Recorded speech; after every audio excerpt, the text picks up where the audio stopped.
my sibling's dad caught wind that I was noodling on the idea of just living in a car. And he said he had this old 1986 Suburban, and he said, if you're serious about it, if you're really going to live in it, I'll give it to you. I remember a cop, the very first night I slept in it, rolled up and flashed their lights inside of it. And I was like, I'm done. Like, this is my first night, and I'm not with your hands up. Yeah. Both times, the LA Marathon, I had to go. I had to go right before, and they closed the gate, and I wasn't going to stop. I think most things should be slightly out of reach, but I also think you should be realistic about timelines. Doing content right is serving the people you would serve as clients, but for free in a lot of ways. Like, I think that's a great purpose to have behind it. Most podcast listeners are higher educated. They have less time, so it's more in terms of commutes. And they say that podcast listeners, on average, across all listeners, the average income for them is $200K a year. Wow. Learn the skill, do the skill, and then document that process, and then delegate it out. And then once it's repeatable and it's off of your plate, you can continue to scale it over and over again. Well, the price has to be at a point where it hurts a little bit for them so that they feel they need to be all in. Oh, I see. So if I provide a price that is lower than what your threshold is to get you to take action, that's my fault, and you will have a detriment because of that, because you won't feel all in.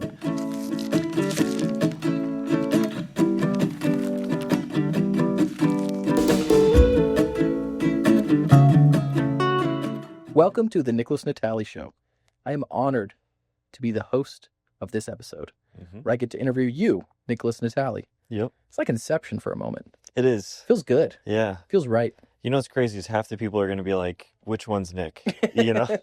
We are. Yeah. We are. Exactly. But no, Nick, brother, first off, just want to say, love you. Super proud of you. Love you. Your accomplishments are amazing, and Appreciate it. I'm excited to unfold who Nickolas Natali is. So Let's do it. we're just going to start there. I want you to give me the rundown. Why podcasting? What got into your mind as just this devilishly handsome man who said, I want to do some podcasting. I want to do some social media. What brought you there? I've been interviewing people since I was a kid, which I think a lot of people don't know about. My first interview was I interviewed a former professional baseball player who was a pastor at our local church for a while. So I did that first interview in person, and then I had a connection to a family member who was also related to a current, at the time, professional baseball player. And so I just been interviewing people since I was third or fourth grade. Essentially, I've never stopped. Then I started a series my senior year of college where I interviewed all of my friends from college, kind of like a farewell tour. You know, it was my Dwayne Wade moment. And after that, I did tailgate talks once I moved into a Suburban, which was very similar concept of interviewing people on the back of my Suburban, which then led to the podcast inside of the Suburban, which now is the Nickolas Natali Show as we know it. Wow. So, a lot to unpack there. Yeah. So I want to unpack some of that. Please unpack it. We're going to unpack it. Just packages that we're unpacking. Unpack me, please. Okay, listen. USPS unpackaging this. Yeah.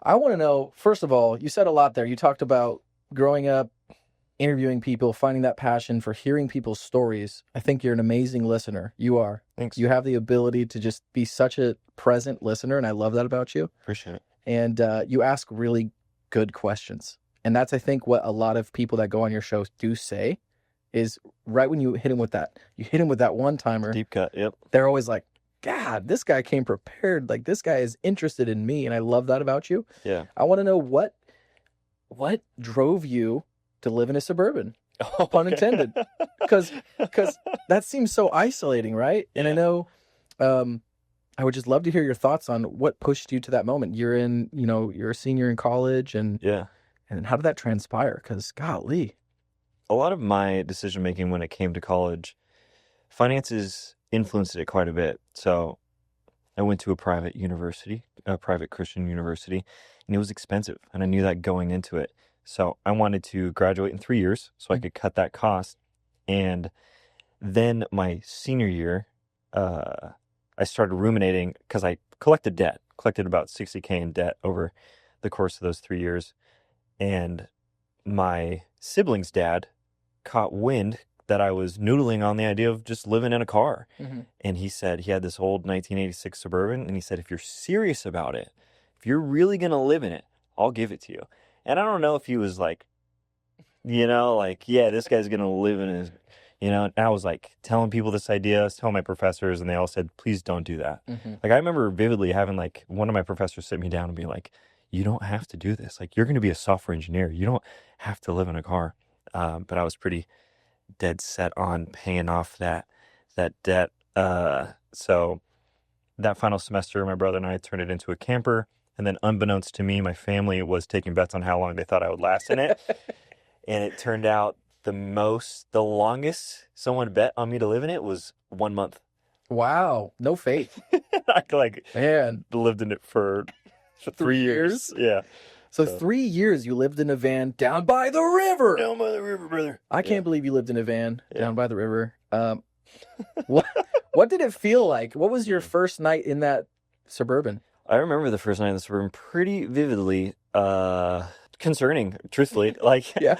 I wish I could say I was like, oh yeah, dude, it was the best night of my life. I didn't sleep. I was super concerned the whole time. It was so hot. Mm-hmm. I remember a cop, the very first night I slept in it, rolled up and flashed their lights inside of it. And I was like, I'm done. This is my first night and I'm on with your hands up. Yeah. Okay. Chonies on. It was just the box full of snacks and me in my underwear because I was sweating so profusely. The learning curve was so fat for living in a Suburban. And I think it was it was cool too. Right. I think Instagram started picking up later where it was van life is cool. Mm-hmm. I didn't get that. I thought it was hard, for the majority of it. So not sleeping, not knowing where to park. And I also was choosing the worst locations just because probably I'm young and inexperienced. And dark alleyway. I would, because I want to sleep really good. I think it should be dark. And then all these sketch people are walking by all night. Knocking on your door. Hey, you got Special K? Yeah. What you got for breakfast? There's so many moments I remember, people knocking or people running by or looking. I was just bad at it for a long time. And eventually I was like, I should park in well-lit areas. Yeah. I should park at the Walmart. I finally caught one in the Walmart strategy, and they wrote me a little note. Oh. They're like, you can't stay here this long. You need to move around. Yeah. Was it 30 days you can stay? 29 days? Something like that? They gave me 5. So that Walmart was on it. But was it a 24-hour Walmart? Yeah. I feel like that 5 is not that much. I know. Just move each spot over every 5 days? I think it was because it was Oceanside adjacent, so they had plenty of bumps trying to hang out. Totally. And it was in between the Walmart and the Taco Bell. So it's pretty good place to sleep. I'd say that's prime real estate. Yeah. That's at least $2,500 a month in California. Yeah. It was cool sleeping next to the beach and feeling like I was getting an up on people. $1 billion home. I'm sleeping in my car just as close. You just take your pictures with the houses behind you. Morning cup of coffee. You could live like me. I was the first internet guru. You want a house like this? I accidentally pan. It's me in my car. Underwear to the brim. Cheetos bags everywhere. Yeah. So going back to that food, what were you eating? Because, was this a ramen kind of situation? Because I do vividly remember you telling me about a mac and cheese scenario. Oh, yeah. That I'd love to just unpack. Let's hear it. I love that story so much, and I want people to hear it.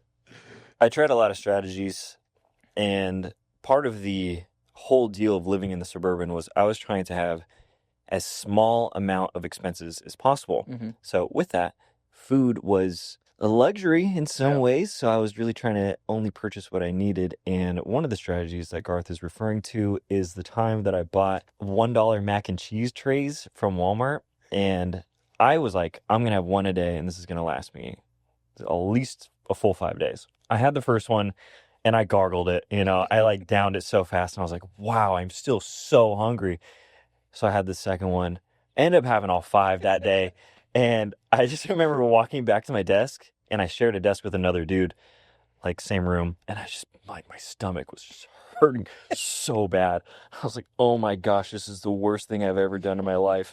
For some reason, my coworker left. It must have had a half day or something. Mm-hmm. Little did I know, my my immediate supervisor, and this was like, might have been the first time he ever came in, like first or second interaction with me, came in to peer review some of my code, and I had been letting him rip inside of us, inside of that chair.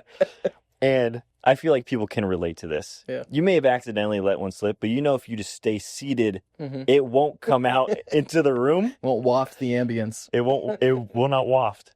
And so this technical manager in peer reviewing code, it is like there's like technical ways where they teach you where it really is over your shoulder. It's supposed to be like really.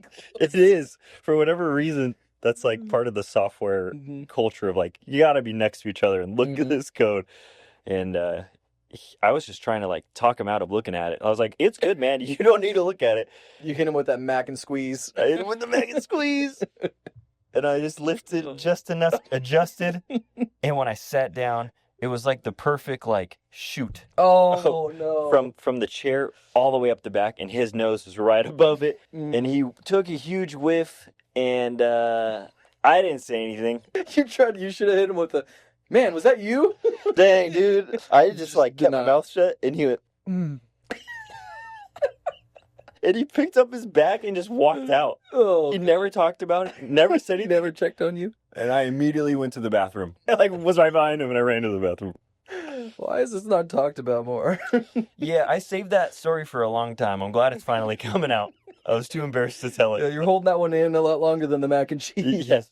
Wow, that's interesting. So let's put you back in the Suburban. Yeah. You're going to a job. You're going back to your car. 3 years. Mm-hmm. How fast did it take you to pay off that $60,000? It took me 11 months. 11 months. And my starting salary at that job was $63,000. So after taxes, take home's like $36K. $37, yeah. Yeah. So I was working 80 to 100-hour weeks just of overtime, and I was doing a lot of good work for the government that I thought was really beneficial. Yeah. Yeah, I mean, there's a whole collide with that, but working a lot of overtime, cutting all my expenses, and then I had a close friend of mine who moved into the Suburban with me. Okay. At around 6 months, and that also cut expenses because then I wasn't paying for gas. So it was pretty much like just two dudes in a Suburban down by the river. Yep. Nothing weird about it. Nothing weird. We slept head to head like this. It's respectable. Yeah. And so because I mean, I feel like that's kind of lonely, right? At some nights, like, did you feel like you were so disconnected? Because I feel like going home, like feeling a place of home, even after a long day, or, how did you supplement the feeling of home being in a Suburban? I loved it. You loved it. You just thrive on it. I did. I thought I had the best time. I thought because I had so little material-wise, my relationships were really emphasized during that time. Yeah. And it was also really reassuring to me because people wanted to still visit me. But for them, it was like an experience. And I'm like, you're in my home. Like, we're not camping. This is my life. But get your feet off the sofa. Yeah. That's where I eat, man. Like, you eat everywhere. But I did feel like being able to emphasize those friendships, I don't know, I came out of it like really strengthened in those. And I also felt like because it was so much faith driven, that part of the journey, so to say, because I was like, truthfully, pretty scared some nights of like where I parked. So I was praying a lot more. I was trying to hit a huge goal, which I was also praying about a lot more. So loneliness never really came into play for me, but I think it might have been because of either the focus, the relationships, and then also just like, I think faith was just such a big part of it then. You're always in the carpool lane with God in your passenger seat. Whoa!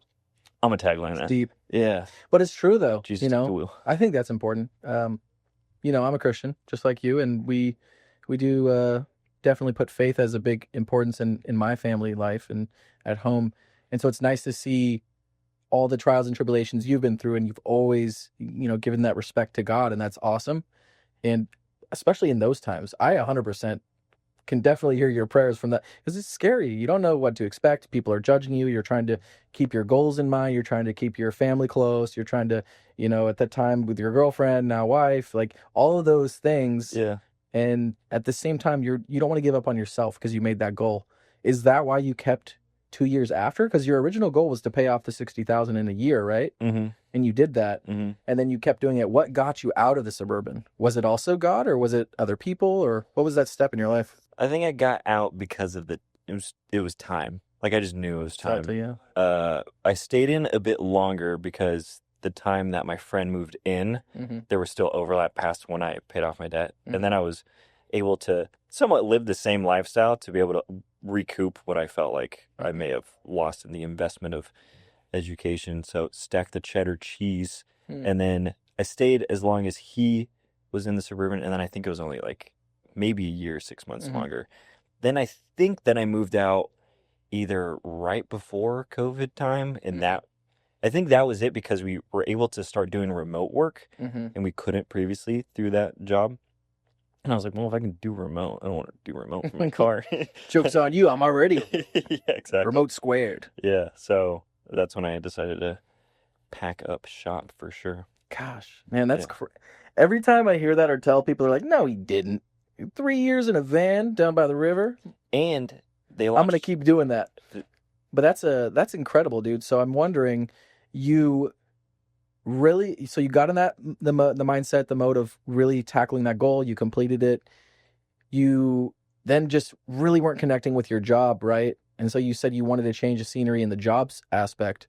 What propelled you? What was your biggest thing that you said, I can do something different that I'm passionate about, that I want to do? I've always wanted to do something other than what I was doing, but I think the culture at that job got even more horrendous. They ended up sending me out to the middle of the desert, which isn't like not the problem. Like, that's fine. But the culture was just bad. People were like physically threatening me. I don't think I'm someone that starts like weird situations like that. So as soon as I like got threatened physically a few times, and I went to HR, and HR was like, why are you telling us? And I was like, sweep it under the rug. I was like, this guy said he was going to kill me. Like, that's basically what he said. And it was like multiple times. And then a manager also, it like went down to him, and he's like, I don't need to hear about it either. And I was like, okay, 2 weeks, bye-bye, I'm gone. And I didn't have a plan. Like, I had 6 months saved up in savings to do the next thing. And I think it was very similar when I moved in the Suburban. All of my family and friends were like, don't do it. You don't have to do it. And then same when I was leaving, I was like, I think I'm going to leave. This is bad. Most of my friends and family were like, this is a stable job. Don't leave. Do it. And I was like, I'm going to do it. And I pulled the trigger, and I burned through my savings quite fast. Just like your mac and cheese. Just like my mac and cheese. It was in and out. Man. Well, that is a testament to your, your convictions toward wanting to better yourself, and you. It's so easy because I'll be honest. When I heard you were gonna quit that job, I was like, don't do it. Yeah. You know what I mean? Like, in my mind, just thinking back, that's such a big risk. But the risk takers are the ones that are the most successful sometimes. Yeah. And I think that's where you found yourself now, being this successful. Did you honestly think you were ever going to get to this position in your life when you were thinking back then, quitting that job? Because you're very goal driven. So I wonder, are you a realist in that situation? Or are you an optimist or a pessimist? That's a great question. I like to think I'm a tad of both optimism and realism. Right. Like, I think you need to have goals that stretch in some ways. Like, I think most things should be slightly out of reach, but I also think you should be realistic about timelines. I think timelines are usually where I certainly get things wrong, where it's like, you quit your job, burn through your savings in 6 months when you thought, I was going to build the next business. It's going to be great, with no game plan. Like, the realism is like, if you don't have a game plan, what was I thinking? But I don't necessarily know if I would say I thought this would be where the end is, but I also don't think this is. Right. I think I'm kind of I still feel like this is very beginning of what I'm chasing after. But all of it has been lots of learning. Yeah. And more of it has been failure than success, I would say. And I say that in a positive light. Well, you only fail if you give up, right? That's right. It's the tenacity in people. That's what makes them successful, even through failures. So it's amazing that you're able to do it. I get to watch it. Like, I'm so blessed to be able to watch you propel yourself. Even what you think are failures, I think that's amazing that you're able to get back up and do things and repurpose something or incorporate a different angle to it. I see you doing that. It's awesome to watch, especially over the past few years. And you've really propelled yourself. It's exciting to see. So you've now gotten out of this job. What was your next step after that? Like, when did you start this podcast? You've interviewed hundreds of people, right? Mm-hmm. And how many episodes have you done? I looked yesterday. I think it's a 194. That's so I'm crazy. Six away from 200. Congratulations. That's awesome. Thanks. You've had some crazy names on your podcast. Yeah. So I want to know, why start the podcast? Why start your social media? You're consulting all the goodies. Fill me in with now from beginning till present day. I think the why is twofold. I think the original why was freedom to get out of the job force and be able to dictate my own hours and rules, so to speak. But I think the secondary why is servitude and generosity, not only being able to serve people that I work with, but I think building a business that brings in income and being able to serve the immediate community is a driver for me. And then I think that all kind of ties into generosity, where I think is lost in entrepreneurship. But I'm about to go down a tangent if Sure, please. if I start that way. I want to hear it. Give me what you got. Fire away. I just think the main thing when it comes to entrepreneurship that is often a misnomer for those that maybe are on the outside looking in is that most entrepreneurs that I have found that are legit, I definitely think there's some really bad folks out there, want to be generous to people with the resources that they have. And I would classify myself in that lane. Now to revert back to the original portion of the question, starting the podcast and turning it into a business. I started the podcast in the same lane of like, this is something that I'm passionate about. And it started while I was still in Suburban, which truthfully, I think gave some unique premise to it. Almost like how Hot Wings has chicken wings. The Suburban was my chicken wings. I love that. Yeah, deep. But then as time progressed, it has turned more into business oriented. And I think that's simply because I've learned more, and especially either learned from guests or learned from investing in other forms of education, that now I can use it as a tool to network, a tool to educate even potential customers, and like lead nurture. I think that's been a big part of where I see the podcast going to, which is probably too frank to say on a, on a podcast. Yeah. But I think it's true. And I think doing content right is serving the people you would serve as clients, but for free in a lot of ways. Like, I think that's a great purpose to have behind it.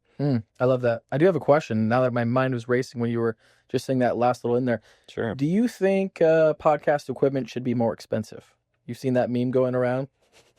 No, I haven't. Because everyone and their mother has started a podcast, right? Yeah. And sometimes the quality... buried it entry. You think should be higher? Like each mic should be like $10K.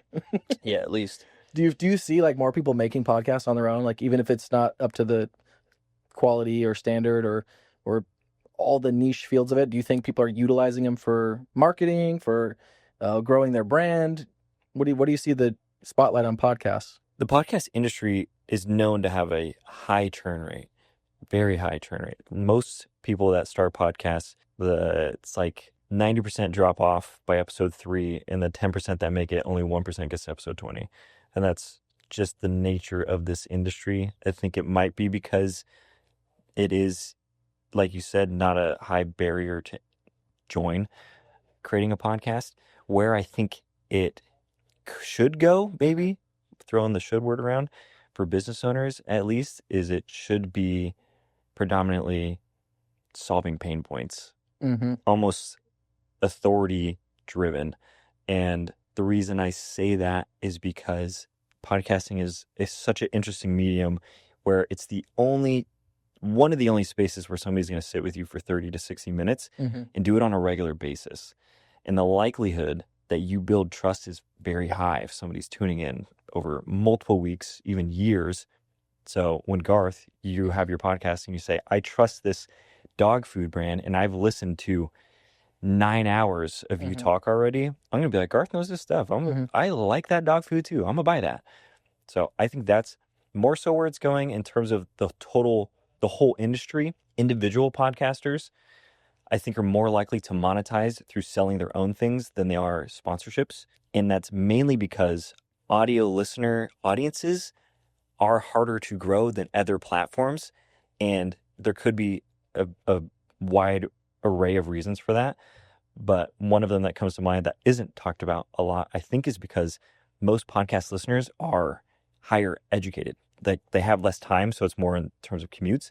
And they say that podcast listeners, on average, across all listeners, the average income for them is $200K a year. Wow. So it's like these are people with purchasing power, Right, and high buyer intent. But yeah, I don't know. I digress on all that. No, those are important points. I think we get kind of lost in the mix of it all when we think about the podcast turnover rate and 90% failing by episode 3. I definitely was there when I started mine. It was tough, and reaching out to you and saying I don't know what I'm doing. And I think people also look at the analytics and they don't understand that, like, if you publish an episode and like it gets 20 views, celebrate that. Yeah. Your first episode got 20 views, celebrate that, because those people will be there when you push episode 300, and hopefully that they've grown with you and spread the word about you too. Like, that's how I hear about most podcasts.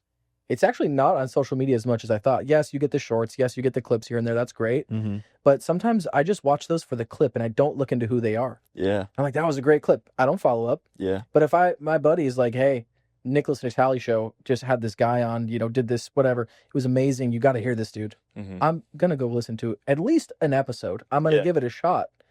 So that's where I see like all those clips, and, that's where I see the memes, the comments, like, make podcast equipment more expensive. You just said a bunch of nothing. Yeah. It's taxing to watch those sometimes where I'm hearing something. I have so many episodes where I sort of feels that way. Like my early episodes, I have a hard time listening back to that for sure.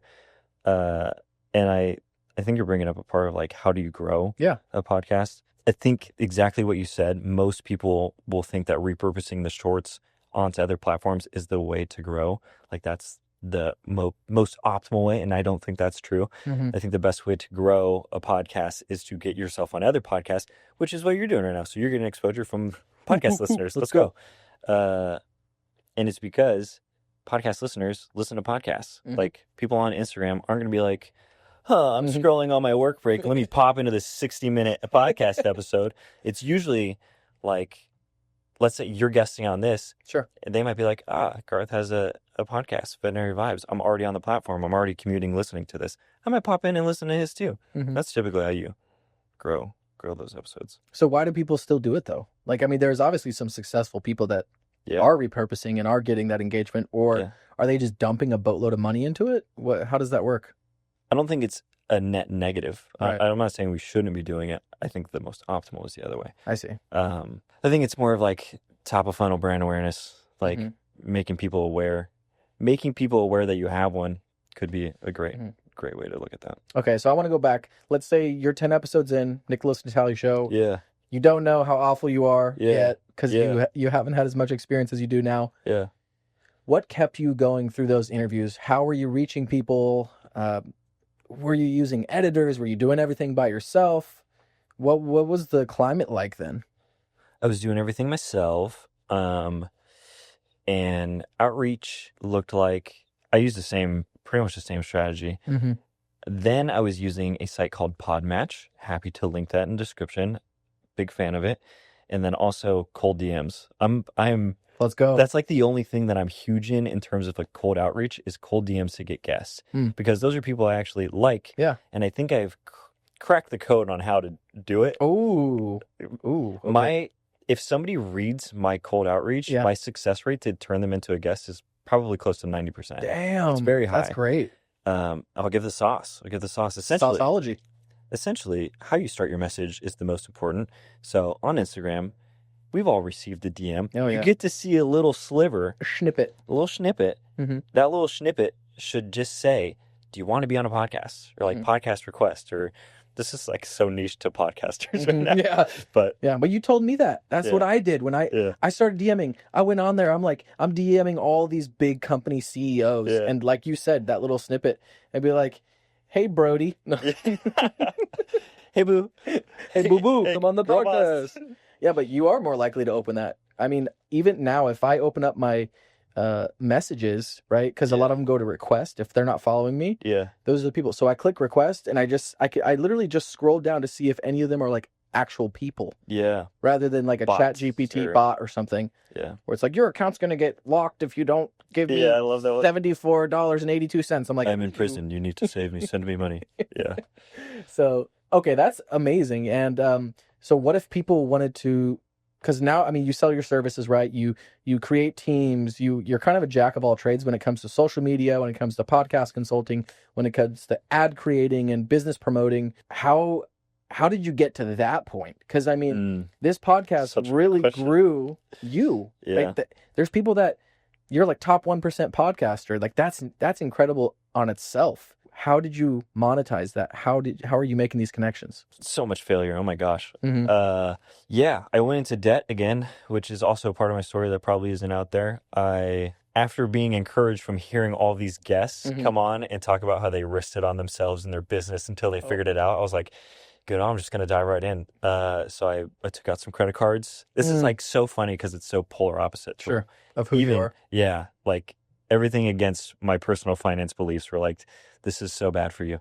And I started just buying coaching, which is kind of crazy to think about. Teaching, like trying to learn how to create offers, what it looks like to run ads, what it looks like to take sales calls, what it looks like to do fulfillment, all of those things, and doing that over and over and over again and losing money over and over and over again until finally I feel like I'm getting a good grip on it. And also being able to do it for other businesses now. So that's a very probably vague way to encapsulate it. But if I had to say it more succinctly, it would be investing in education to teach me skills that I could do reps on and refine over time. And the biggest being how to create an offer. So how to package what it is that you're selling and how you market it to your specific group, talking to their pain points or their main desires, running the ads in creative and writing ad copy and creating funnels that get people to take action. So albeit like whatever you want them to do, download a lead magnet or book a sales call, and then actually doing some appointment setting of like, how do you either in Instagram DMs or on the phone get somebody onto a sales call, and then of course closing and then fulfilling. Then if you want to talk about fulfillment, that's a whole nother skill set. Can of worms. Because and I was talking about this yesterday with a friend, that essentially the way I've learned to do it is to just learn the skill, do the skill, and then document that process and then delegate it out. And then once it's repeatable and it's off of your plate, you can continue to scale it over and over again. Yeah. So this is just, I don't know. That's how you grow a business. Yeah, I mean, there's no other way to do it. Yeah. You have to do it. You only have 24 hours in a day for you. Yeah. And at some point, you're going to cap out. Realistically, I got like 16 awake. You do like to sleep. Yeah, I do like to sleep. I do like to get that full 8. Yep. I love that. So I know we've been talking a lot about your business and everything, and I want people to know more about who you are. So one big thing that I admire about you is your drive and dedication, especially for fitness. I appreciate that. So what has been going on in Nickolas Natali's world of fitness? Because every weekend I'm seeing you post with a medal of a marathon that you just completed and probably placed second. I wish. God, that's so generous. Yeah, I'd be running. You're running. So why the running? Why not bodybuilding? Yeah, why not archery? Why not? Could be those weird people with the feet where they put their feet up and shoot it. Athletes, right there. Athlete's foot. Is that how they got the term? Got them. Anyway. I got into running because my brother signed me up for the LA Marathon as a joke, I think. No. That's how? I'm pretty sure. It was an accident? I think it was like, you won't run it. But he... For it? Does it cost money to run those? Yeah. It's expensive. He just signed you up so you felt obligated to go?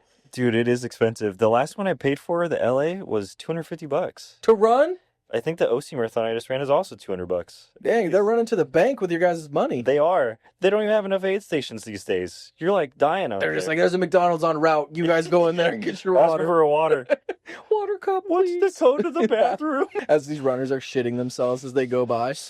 Yeah. Can I ask that? Why is everyone pooping themselves on runs? Because it's hard, man. I haven't done it yet, but thought about it. I think it's because your body just wants to like get everything out. Fight or flight. Yeah. And you want to hold it because you're like, my time is going to suffer. Mm-hmm. And then you hold it too long. Then it's fight or shite. It is. Both times, the LA Marathon, I had to go. Oh, I had to you did? go right before, and they Oh. closed the gate, and I wasn't going to stop. That's your logic. I wasn't gonna stop. Like when they start, because as soon as you cross the start line, your time starts, and I was like, dude, there's no way I'm gonna pop into a porta potty, and so I didn't. I just held it. It was horrible. And then the last one, the OC, I had to go number one, and that came back at me. Like I had stomach cramps. Like I felt it. I felt a little like I might just do it here. Man. Like don't stop. But then I was like, no. Have some class. So how do you build up the stamina to do that? What are you doing? What's your running schedule weekly? Are you running every day? I'm running probably 4 or 5 days a week. Jesus. Got some maintenance runs, some like standard runs with strides, which is essentially like a fairly easy run, but then you sprint for 20 seconds 4 times at any point during the run, which is kind of fun. Yeah. Mix it up. The next one is like a speed session. So that's more interval training, tempo run type stuff. And then, of course, you have the long boys on the weekend. Yeah, you do like 14 milers, don't you? Every Sunday? Try to work up to it. Depends on when the race is. Man, how did you do on your last race? You did the OC Marathon? Did the OC Marathon. How did that go? Great. PR'd. Felt awesome. We love that. Yeah, we love it. That's crazy, man. Your journey is just getting crazier. Okay, so you've now had this passion for running. You've put your faith in the passenger seat, and you're now in a position where you're coaching and you're consulting and you're giving all of these business people advice. What is one of the biggest downfalls that you see when people utilize your services or your courses or things? What is one of the biggest things you're like, stop doing that? What do you tell people all the time that you just hear? I think it's mainly expectation management. Okay. What I've learned is that everybody wants everything right now, and that's when I want it, and that's when I'll have it. Give me that. But truth be told, I think business is a long game, and I view it as a super long game. So some people want to start running ads with me, and I usually say, you're probably not going to make your first sale until month 3. Yeah. And they hate when I say that, which I don't blame them. Like, yeah, that sucks, but that's also half of the game, especially if they've never taken sales calls or anything like that, and they expect us to drive, like, even if we drive the most qualified lead, you can botch a sales call. Sure. Like, you might not have the skills. So I usually try to manage expectations in that way and say, think of this, like, in a year from now, where do you want to be? That's a way more realistic way to approach growing or scaling your business than I want X amount of revenue by tomorrow. Sure. It just doesn't make sense. And most of the time, people aren't testing enough, I think. They come in with an idea of what they think will work and are unwilling to change the way they package things. And I think one of the biggest things that altered the way I look at offer building is how you package things doesn't necessarily mean that's how you sell something. Like, it could be the exact same fulfillment offered or packaged differently. But it's more so about getting someone on a call than it is about selling them that exact thing, because then you can fulfill their need, whatever it may be. But that's a lot. A long-winded answer to say managing expectations. But it's true, though. I mean, you've met with hundreds of people, probably more than that, thousands of people at this point, sitting down and having a conversation with you. So you've been able to curtail your approach to these people and be almost like a chameleon. That's what people want. And you're showing people that they can be themselves, sell a product or a service, and you kind of help them find that. So that's awesome to see that you're doing that. How do people reach out to you? Do you just like take DMs? Can people slide in your DMs? Yeah, let me DMs. Okay. Is that how you're making most of the contacts, or how are you getting these people in here? How can I get to you? Because it's a little daunting for me to think to put money toward like a coach or a consultant. I'm hesitant. And then hesitant people never give it their all. So they're already setting themselves up to fail when it comes to working on something with you or you calling them out about something. They're like, I'm not going to use the service. So how do I use your services to the best of my ability? If you want to get in contact, you can shoot me a DM for sure. Or I'll even, in this episode, put a link to my calendar, and you can straight up book a call. Love it. If you really wanted to. Free 99? Free 99. Wow. Yeah, in terms of people going all in, I think that part of the issue with that is on my part, how should I word this? Pricing becomes the main thing then. So that's the price has to be at a point where it hurts a little bit for them so that they feel they need to be all in. Oh, I see. So if I provide a price that is lower than what your threshold is to get you to take action, that's my fault, and you will have a detriment because of that, because you won't feel all in on it, which I think is like an interesting psychological part that all of us have. And that's definitely been true for me too. I've invested in coaching knowing that the price was outside of what I was comfortable with because I knew that I needed to be committed to whatever actions they were going to suggest to me, rather than if I pay for something. I for sure bought tons of things where I've just let them be purchases that I never look at again. I've bought so many courses that I have never watched, which is true for most of the course industry. They say that most people only get through 20% of a course, but that's neither here nor there, which means, but I've purchased expensive courses that I've finished every video and rewatched multiple times, and I've gotten my return on that because of me. Right. Because I felt the pain of paying for it and I wanted the ROI. So that's, I mean, we can get into what it takes to find your own self-discipline threshold to take action, but I think from a business perspective, the price matters there. Yeah. So just kind of equating that value and also putting a little fire underneath them and saying, look, I can only do so much work. You have to, it's like the mentor-mentee mentality. You have to put in the work. Yeah. It's not just going to, if that was the case, then you would sell a guaranteed course, get 50,000 followers by tomorrow, just pay me, 10 grand a month. Then everyone would have that, you know what I mean? So it's important to see the quality work that you're doing. It's awesome. I've been watching all of your videos. You're not just because you're my brother, but just because like you're a hard worker. I aspire to want to do that, especially in my career. So it's great that you spent all the money on the courses so I don't have to. Yeah, I agree. That's a big motto of mine too. Yeah. Like part of my ambition in the podcast and just growing my own business is I want to be the guy from like wherever that like hooks up his homies. Like, hey, I learned how to do all this stuff and I want to help you do the same because we're friends or like whatever that case may be, just to be able to like take care of people. I have no problems being the sacrificial lamb in that way of like taking the risk, making those purchases just to learn to pass on. Just let me park in your driveway, Just let me pull on a Suburban. Yeah, please. I just need a place to stay and maybe a PB&J. That'd be. Do you live between a Walmart and a Taco Bell? Because I'm interested. I'm into real estate. Well, Nick, hopefully, your viewers get to really see who you are. I watch your videos. I love watching your workout videos. Those are hilarious when you go on your runs and you're just chatting, asking questions. How are people going to follow you? This is going to be your pitch to your own podcast. Wow. How can they follow you? Where are they going to follow you at? If you're listening to this right now, the best thing that you can do is hit subscribe. Oh. That's what the podcast platforms value most. So that's wild. If you want to continue to support the podcast, how much is that? How much does it cost to subscribe? $0. $0. So do it. So what excuse do you have? No excuse at all, no Nicky. Excuse. No excuse. Well, brother, I love you. Love what you're doing. Keep it up. I am so excited to see you on the big screen. We didn't even get to unpack that you're an actor, but we will soon. What about your podcast? Where can people, because they saw your exceptional hosting skills. They don't want to listen to me. Yeah, they do. This is enough. Nah. You could follow me at Veterinary Vibes on any social media platform, Apple Podcasts, Spotify. We vibe so you can thrive. Yeah. Chaka. Super sick, but love you, doggy. Thanks for letting me host your amazing show. Thanks for hosting. Peace. Bye.